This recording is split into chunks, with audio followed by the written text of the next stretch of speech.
কৃষ্ণ। সেবাশ্রম, এই সেবাশ্রমে রীতা দাসী গতকাল গানে গিয়েছিল, কীর্তন গানে। তিনি নদিয়া জেলার অন্তর্গত হরিণঘাটা 3 নম্বর গেটের কাছে তিনি হরিবাসরে যান মোহনপুর বাজারে।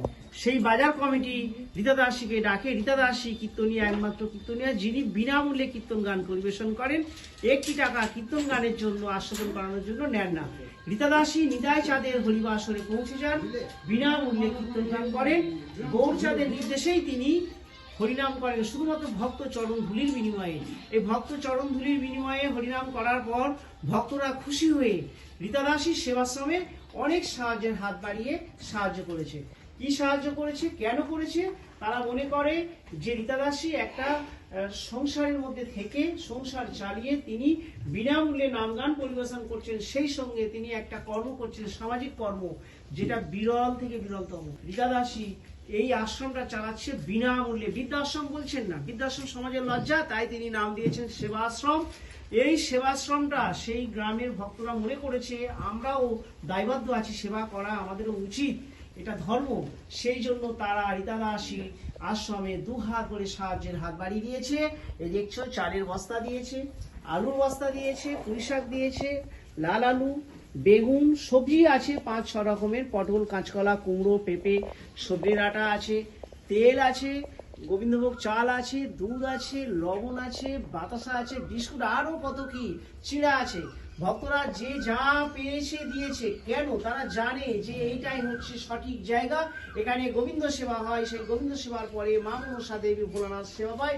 সেই সমস্ত সেবা প্রসাদ হলেই আমাদের এই আশ্রমের মায়েরা জীবনযাপন করে। আশ্রমের মায়েরা এইভাবে বেঁচে থাকে। তাই রীতা দাসীর এই কন্ট্যাক্ট নাম্বারটা সবাইকে পৌঁছে দাও, শেয়ার করো, কমেন্ট করো। এটা এই জন্যই শেয়ার করবে, যদি কোনো ভক্ত এমন মনে করে যে আমরাও এই সেবা কাজে হাত বাড়াবো, আমরা অংশগ্রহণ করব, আমরা নিজেরা ভালো আছি এবং এই মায়েদের ভালো রাখবো, রীতা দাসীর আশ্রমের মায়েদেরকে ভালো রাখবো, তাদের সাহায্যের হাত বাড়াবো, তাহলেই এটাকে শেয়ার করতে হবে। সেই জন্য রীতা দাসীর কন্ট্যাক্ট নাম্বার 9836769125। হরে কৃষ্ণ। শেয়ার কমেন্ট করতে ভুলবে না, কারণ শেয়ার করলেই মনে রেখো এই মায়েরা ভালো থাকবে। এই তোমরা ভালো আছো তো? এত ভাবে তোমরা খুব ভালো আছো। কেন ভালো আছো? তোমরা হরিনাম করছো। কীর্তনিয়া শুধু কীর্তন গান পরিবেশন করছেন তা না, তিনি তার আশ্রমের মা বাবাদের শিখিয়েছেন যে তোমরা হরিনাম ছাড়বে না। নাম যদি না ছাড়ো, নামের নামই তোমাদের ছাড়বে না, তোমাদের অভাব হবে না খাবারে। তোমাদের খাবার অভাব হয়? নামের নামই আজকে ভক্তের দ্বারা সমস্ত অভাব দূর করে দিয়ে ভরিয়ে দিয়েছে সংসার। এটাই তার আটবার উজ্জ্বল নজির। এই আলুর বস্তাও এসে গেছে, সমস্ত খাবারের অভাব নেই, তোমাদের শরীর ভালো আছে।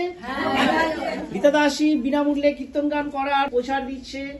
তিনি সনাতনী, বিশ্বের সনাতনী সংস্কৃতির কীর্তন প্রচারক। তিনি বিনামূল্যে কীর্তন পরিবেশন করছেন, আর সেই সঙ্গে মায়েদেরও বলেছে তোমরা নাম করো, হাতে কাম মুখে নাম।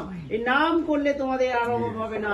তাই মায়েদের হাসি দেখে মনে হচ্ছে মায়েরা ভালো আছে নামের গুণে। এটাই সবাই শেয়ার করো, নাম করলেই এমন সুখ থাকবে সংসারে।